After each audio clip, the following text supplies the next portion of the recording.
وہ جو دور جو تھا ملوکیت یا ملکن آزن یا خلافت آزن، اس دور میں چلیں، قانون تو مسلمانوں کے لیے اپنا تھا نا، بادشاہ ظالم تھے، وہ آئم جو ہے وہ قبضہ کر کے تھے، وہ متغلب تھے، سب تھا، ٹھیک ہے، لیکن میرا آپ سے جھگڑا ہو جائے، قاضی کے پاس جائیں گے، فیصلہ شریعت اسلامی کے مطابق ہوگا، میں چوری کروں گا، ثابت ہو جائے گی چوری، قاضی کے ہتھے چڑھوں گا، ہاتھ کاٹے گا۔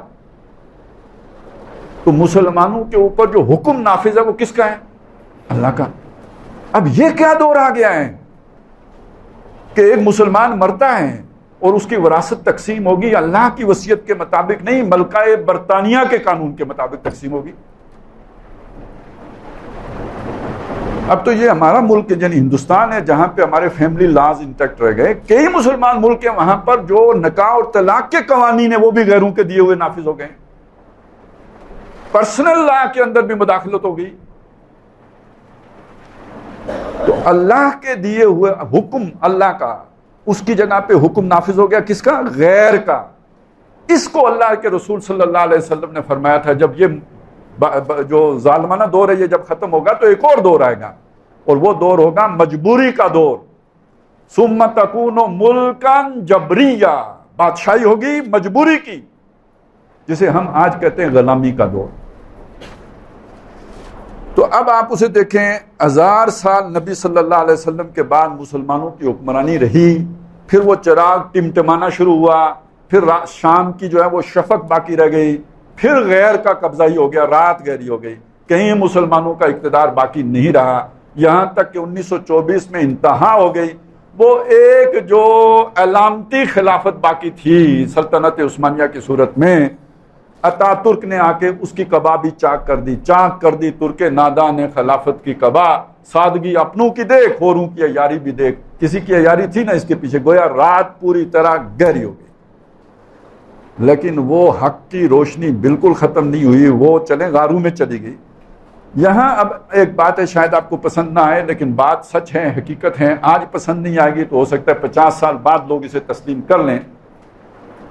اب یہ جو غاروں میں وہ شمع روشن ہوئی ہے نا، تو یہ کن دیوانوں نے روشن کیا؟ ظاہر ہے غار کے اندر کوئی سویلائزیشن تو نہیں ہے، غار کے اندر کوئی دنیا کوالٹی لائف تو نہیں ہے، غار میں تو بھوک ہوگی، پیاس ہوگی، دنیا سے کٹنا ہے، الگ تھلگ ہے، ایک آئسولیشن ہے جس میں زندگی بسر کرنی ہے۔ یہ کس نے بسر کی؟ جنہوں نے قال اللہ و قال رسول کے لیے اپنے مدارس بنائے۔ اچھا، یہ مدرسے کا نام جب میں اب لیتا ہوں تو آپ کو ذہن میں ایک عالیشان بلڈنگ آتی ہے، اب یہ بھی ایک کوئی بری بلڈنگ تو نہیں ہے، اچھی خاصی بلڈنگ ہے جس کے اندر ہم بیٹھے ہوئے ہیں، تو ہر طرف ایسی ہی بلڈنگز ہیں۔ اب تو مدرسے وہاں پہنچ چکے ہیں کہ ایک ایک استاد کو پلاٹ بھی ملنے شروع ہو گئے ہیں۔ تو جب میں مدرسے کا لفظ استعمال کر رہا ہوں تو آپ کے ذہن میں اگر یہ مدرسے آئیں گے تو بہت غلط فہمی پیدا ہو جائے گی۔ آپ اس مدرسے کا ذرا اندازہ لگائیں کہ جس میں استاد کے لیے کوئی جھونپڑی میسر نہیں ہے، شاگردوں کے لیے کوئی چٹائی بھی میسر نہیں ہے، ایک درخت ہے اس کے نیچے بیٹھے ہوئے، شام کو کھائیں گے کیا؟ کچھ نہیں ہے، بچے نکلیں گے ادھر ادھر گھومیں گے، جو ان کے پیالے میں یا تھیلے میں روٹی ڈال دے گا یا سالن ڈال دے گا، شام کو آ کے بیٹھ کے سارے کھا لیں گے۔ میں اس مدرسے کی بات کر رہا ہوں۔ اب جو لوگ ان مدارس میں گئے جو میں نے ابھی آپ کے سامنے پیش کیا، وہ ایک طرح سے غاری میں چلے گئے یا نہیں چلے گئے؟ دنیا سے تو کٹ گئے۔ تو دین اگر بچا ہے تو یہ ان کی اس قربانی کے نتیجے میں بچا ہے۔ اگر اس وقت لوگوں نے یہ قربانی نہ دی ہوتی تو جو آج ہمارے تنتنے ہیں یہ نہ ہوتے، یہ تقریریں نہ ہو سکتی، یہ مسجدیں نہ رہتی، یہ کوئی احیاء اسلام کی بات نہ ہو سکتی، یہ پاکستان نہ بنتا۔ یہ بات ہمیں نہیں سمجھ آتی۔ مجدد الف ثانی اگر نہ کھڑے ہوئے ہوتے اکبر کے مقابلے میں تو ہو سکتا ہے کہ مسلمانوں کی دنیا میں یہ تنتنا باقی رہتا، انگریز آ کے ہندوستان پہ قبضہ نہ کرتے، لیکن جو انگریز نے آ کے درگت بنائی ہے اسلام کی، اس سے زیادہ درگت بناتا اکبر۔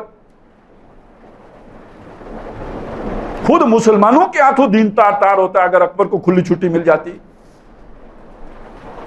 تو یہ ذہن میں رکھیں کہ یہ وہ لوگ ہیں کہ جنہوں نے اپنی دنیا لٹا کر وہ ہلکی سی شمع، وہ جو شفق ہے، اس شفق کو برقرار رکھا ہے، تاروں کی ٹمٹماتی روشنی کو برقرار رکھا۔